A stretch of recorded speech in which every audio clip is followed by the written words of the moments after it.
नमस्कार। सोचिए जरा, क्या ये मुमकिन है कि भारत का नक्शा संसद में बस एक वोट से बदल दिया जाए? किसी राज्य का नाम बदलना हो या उसे दो हिस्सों में बांट देना हो? सुनने में ये एक बहुत ही बड़ा बदलाव लगता है ना? यही असाधारण शक्ति भारत के संविधान में दी गई है। आज हम राष्ट्र को फिर से आकार देने की इसी अविश्वसनीय शक्ति को समझेंगे जो संविधान के भाग आई में बताई गई है। ये जो लाइन है, ये भारत की पूरी कहानी को एक वाक्य में कह देती है। जरा इस पर गौर कीजिए।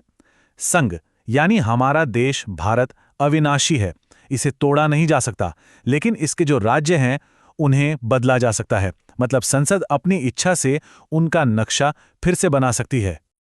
तो चलिए इसमें थोड़ा और गहराई से उतरते हैं और देखते हैं कि जब संविधान का अनुच्छेद 1 देश का वर्णन करता है तो उसका असल में मतलब क्या है। जैसा कि यहां साफ साफ लिखा है, भारत राज्यों का संघ है। लेकिन ये खास शब्द ही क्यों चुने गए? ये कोई इत्तेफाक नहीं था। ये शब्द इस बात पर जोर देते हैं कि ये संघ हमेशा के लिए है, परमानेंट है, जिसे तोड़ा नहीं जा सकता। ये कोई ऐसा समझौता नहीं है जिससे राज्य जब चाहें बाहर निकल जाएं। अब देखिए, यहीं पर बात बहुत दिलचस्प हो जाती है। ये सिस्टम अमेरिका जैसे दूसरे देशों से बिल्कुल अलग है और ये एक बहुत ही सोचा समझा फैसला था जिसे डॉक्टर B.R. अम्बेडकर जैसे संविधान निर्माताओं ने लिया था। अमेरिका में क्या हुआ, वहां राज्य पहले से थे और उन्होंने मिलकर एक देश बनाया। भारत में ठीक इसका उल्टा हुआ। यहां देश पहले था और राज्यों को प्रशासनिक सुविधा के लिए बनाया गया। ये एक बहुत ही बुनियादी फर्क है। ठीक है, तो ये तो हुई संघ की बात। अब चलते हैं सिक्के के दूसरे पहलू पर, यानी विनाशकारी राज्य और वो अपार शक्ति जो संसद के पास है। संविधान का अनुच्छेद 3, यहीं पर चीजें असल में दिलचस्प होती हैं। ये अनुच्छेद संसद को 5 जबरदस्त शक्तियां देता है जिससे वो भारत के अंदरूनी नक्शे को बदल सकती है। और सबसे अहम बात यह है कि संसद ये सब कुछ किसी भी राज्य की सहमति के बिना कर सकती है।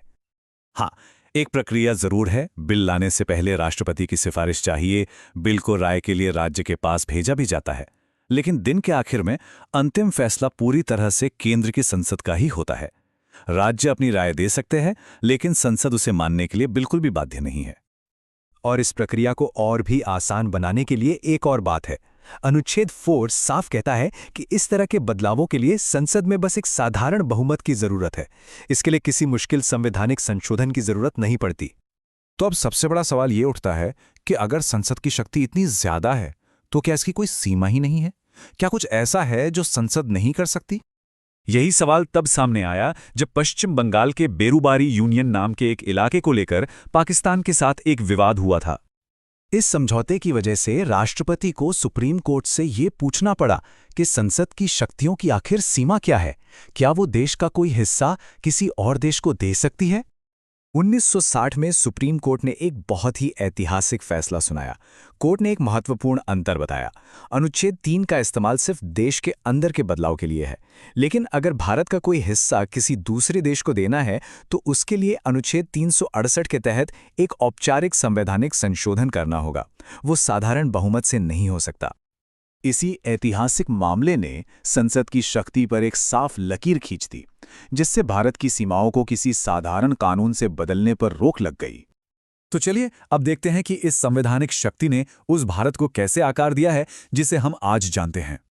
1956 में भाषा के आधार पर राज्यों के बड़े पुनर्गठन से लेकर इस सदी में बने नए राज्यों तक अनुच्छेद 3 का इस्तेमाल समय समय पर क्षेत्रीय जरूरतों को पूरा करने के लिए किया गया है।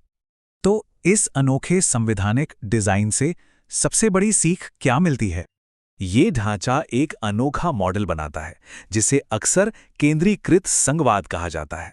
एक ऐसा सिस्टम जो राष्ट्रीय एकता और क्षेत्रीय पहचान के बीच एक संतुलन बनाता है। मतलब ये दिखने में तो संघीय है, पर इसकी आत्मा एकात्मक है। इसके पीछे का मूल विचार था एक मजबूत राष्ट्र बनाना जो भाषाई, सांस्कृतिक और प्रशासनिक जरूरतों के हिसाब से खुद को ढाल सके, बिना टूटे हुए। तो अंत में हमारे सामने ये तस्वीर बनती है, एक नक्शा जो बदलता रहता है और एक राष्ट्र जो हमेशा एक रहता है। ये सवाल सोचना जरूरी है कि क्या यही लचीलापन भारत की एकता की असली कुंजी है?